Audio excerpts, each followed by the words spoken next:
ஓம் ஸ்ரீ குருப்யோ நமக. நன்றாக குருவாழ்க, குருவே துணை.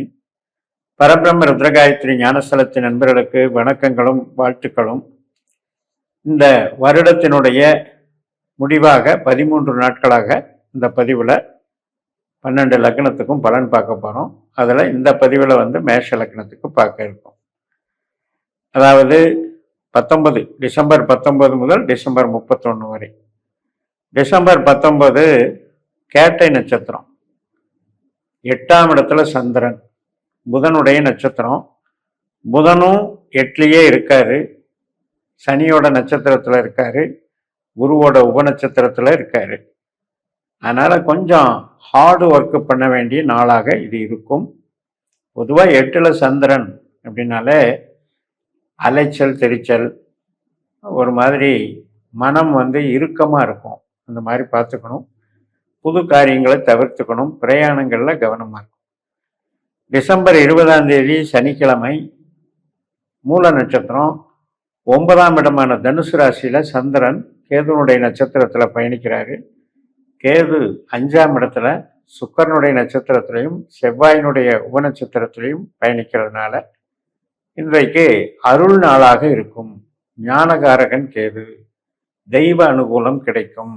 இஷ்ட தெய்வம், குல தெய்வம், அனைத்து விதமான வழிபாடுகளும் இன்றைக்கு சிறப்பு தரும்.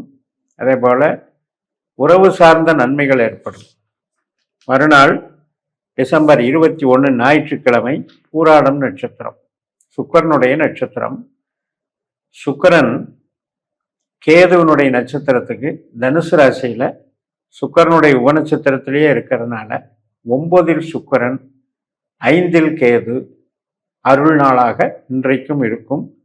உறவுகளுக்கும் கேளிக்கைகள், என்டர்டெயின்மெண்ட், ரிலாக்ஸேஷன் உற்சாகமாக இருக்கும். விளையாட்டு மற்றும் ஏதாவது பொழுதுபோக்கு அம்சங்கள் இதையெல்லாம் கொண்டாடக்கூடிய நாளாக இருக்கும். டிசம்பர் 22 திங்கட்கிழமை, உத்திராடம் நட்சத்திரம், சூரியனுடைய நட்சத்திரம். சூரியன் 9ஆம் வீட்டில் இருக்கிறாரு. இந்த 9ஆம் வீடு என்பது 5 குடையவன் 9ல், அதுவும் கேது நட்சத்திரத்தில், ராகுனுடைய உபநட்சத்திரத்தில், கேதுவும் 5ல். அப்படிங்கும்போது இதுவும் கலைகள், கமிஷன் வகை, மார்க்கெட்டிங், மேனேஜ்மெண்ட், இதுக்கெல்லாம் நல்லா இருக்கு. உறவுகளுக்கு சிறப்பாக இருக்கு. திருமணம் போன்ற சுபகாரியங்களுக்கு சாதகமாக இருக்கிறது. டிசம்பர் 23 செவ்வாய்க்கிழமை, திருவோணம் நட்சத்திரம், 10ல் சந்திரன், 10ஆம் இடம் தொழில் ஸ்தானம், 4ஆம் அதிபதி 10ல் இருக்காரு. உற்பத்தி சார்ந்த தொழில்கள், இப்போ உணவு தொழிலாகட்டும், உடைகளாகட்டும், மருத்துவமாகட்டும் மற்றும் அனைத்து விதமான உற்பத்தி சார்ந்த தொழில்கள் இதெல்லாம் சிறப்பாக இருக்கும். விவசாயமும் நல்லா இருக்கும். படிக்கக்கூடிய மாணவர்கள், இப்போ தொழில் கல்வி, இன்ஜினியரிங் எல்லாம் படிக்கக்கூடிய மாணவர்களுக்கு ஒரு நல்ல பயனுள்ள நாளாக இருக்கும். அனைத்து விதமான தொழில்களும் பலப்படும் நாள். பதவி, ப்ரமோஷன் அதற்கு சாதகமான நாள். டிசம்பர் 24 புதன்கிழமை, அவிட்டம் நட்சத்திரம், 2 பாதம் மகர ராசியில் இருக்கு, 2 பாதம் கும்பராசியில் இருக்கு. செவ்வாயினுடைய நட்சத்திரம்.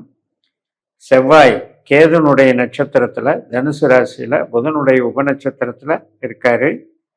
அதனால இப்ப கேது நமக்கு, செவ்வாய் எல்லாமே ஒரு மாதிரி பரிவர்த்தனை பலன் மாதிரி இருக்கும். அதுவும் ஓரளவுக்கு 5ஆம் இடம் 9ஆம் இடம் என்பதனால ஒரு லக்னாதிபதி 9ஆம் இடம் தொடர்பு கொண்டால் ஒரு மேல் படிப்பு சம்பந்தப்பட்டது, மேனேஜ்மெண்ட் சம்பந்தப்பட்டது, வெளிநாட்டு தொடர்பு சம்பந்தப்பட்டது, திருமண காரியங்கள், இதுக்கெல்லாம் சாதகமாக இருக்கு. இருந்த போதிலும் இன்னைக்கு செவ்வாய் புதனுடைய உபநட்சத்திரத்துல போறார்.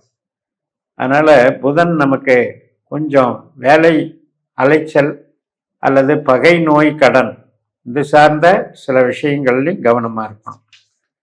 டிசம்பர் 25 வியாழக்கிழமை, சதயம் நட்சத்திரம், காலையில் 8:17 முதல் கும்பராசியில சந்திரன், 11ல் சந்திரன், ராகுனுடைய நட்சத்திரம். ராகுவும் ராகுனுடைய நட்சத்திரத்திலே இருக்காரு. சந்திரன் ராகு சேர்க்கை பலனை தருகிறது. அதனால இன்னைக்கு புதுசா நண்பர்கள் அறிமுகம், சமூகம் சார்ந்த நடவடிக்கைகள், சங்கம் சபை சார்ந்த நடவடிக்கைகள் மற்றும் வெற்றியை குறிக்கக்கூடிய நாளாக இருக்கிறது. மன மகிழ்ச்சியை தரக்கூடிய நாளாக இருக்கிறது. உறவுகள் சார்ந்த விஷயத்துக்கு நல்லா இருக்கும். டிசம்பர் 26 பூரட்டாதி நட்சத்திரம், குருவினுடைய நட்சத்திரம். காலையில் 8:59க்கு தொடங்குகிறது. குரு 3ஆம் இடத்துல தைரிய ஸ்தானத்தில் இருக்கிறதுனால நமக்கு தகவல் தொடர்புக்கு சிறப்பாக இருக்கும். இடமாற்றம் குறித்த சிந்தனைகள் நமக்கு சாதகமாக அமையும். உறவுகளுக்கும் நல்ல நாள். டிசம்பர் 27 சனிக்கிழமை உத்திரட்டாதி நட்சத்திரம். காலை 9:09 முதல் மீனராசியில சந்திரன் 12ஆம் இடத்துல. சனியினுடைய நட்சத்திரம். சனியும் 12லேயே இருக்காரு.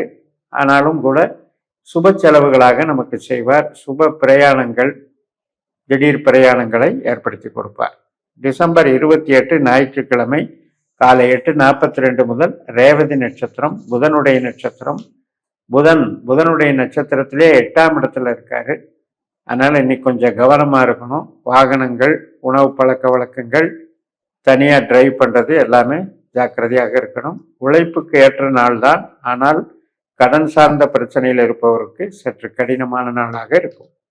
டிசம்பர் 29 காலை 7:40 முதல் அஸ்வினி நட்சத்திரம். நம்மளுடைய லக்னத்துல சந்திரன் வந்துடுறாரு.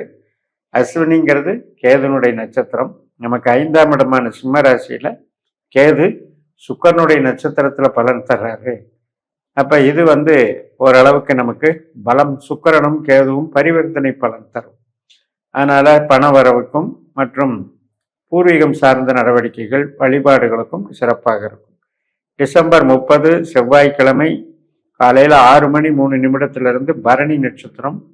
சந்திரன் சுக்கிரனுடைய நட்சத்திரத்தில் போகும்போது சுக்கிரன் 9ஆம் இடத்துல கேது நட்சத்திரத்திலையும் புதனுடைய உப நட்சத்திரத்திலையும் போகிறதுனால, புதனும் தனுசு ராசிக்கு வந்துடுறதுனால இன்னைக்கும் மார்க்கெட்டிங் நல்லா இருக்கும், வழிபாடுகள் நன்றாக இருக்கும். உறவு சார்ந்த விஷயங்கள், மேல் படிப்பு சம்பந்தப்பட்டது, வெளிநாட்டு பிரயாணங்கள் இதற்கெல்லாம் சாதகமாக இருக்கும். பூர்வீகம் சம்பந்தப்பட்ட, குலதெய்வம் சம்பந்தப்பட்ட நிகழ்வுகளும் நன்றாக நடக்கும். டிசம்பர் 31 புதன்கிழமை கிருத்திகை நட்சத்திரம். அதாவது காலையிலிருந்தே நமக்கு சூரியனுடைய கிருத்திகை நட்சத்திரம். ஒரு பாதம் மேசராசியிலையும் மற்ற பாதங்கள் 3 பாதங்கள் ரிஷபராசியிலையும் இருக்கு. ரிஷபராசிக்கு சந்திரன் காலையில 9:22க்கு வர்றாரு.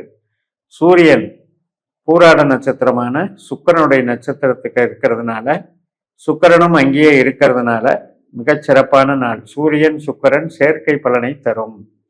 அப்ப இன்னைக்கு திருமணம் போன்ற சுப காரியங்கள், நம் மனதுக்கு பிடித்தமானவர்களோடு சந்தோஷமாக இருத்தல் மற்றும் நமக்கு தெய்வ வழிபாடுகள், சுப நிகழ்ச்சிகள், 2வது திருமணம் சம்பந்தப்பட்டது மற்றும் நமக்கு மேல் படிப்பு சம்பந்தப்பட்டதுக்கெல்லாம் மிகச் சிறப்பாக இருக்கும் என்று சொல்லி நிறைவு செய்கிறேன். இந்த சேனலை சப்ஸ்கிரைப் பண்ணி ஷேர் பண்ணுங்க. உங்கள் தனிப்பட்ட ஜாதக பலாபலன்களை என்னுடைய வாட்ஸ்அப் நம்பரில் தொடர்பு கொண்டு பலன் பெறுங்கள். உங்களிடமிருந்து விடைபெறுகிறேன். உங்கள் JMS. நன்றி, வணக்கம்.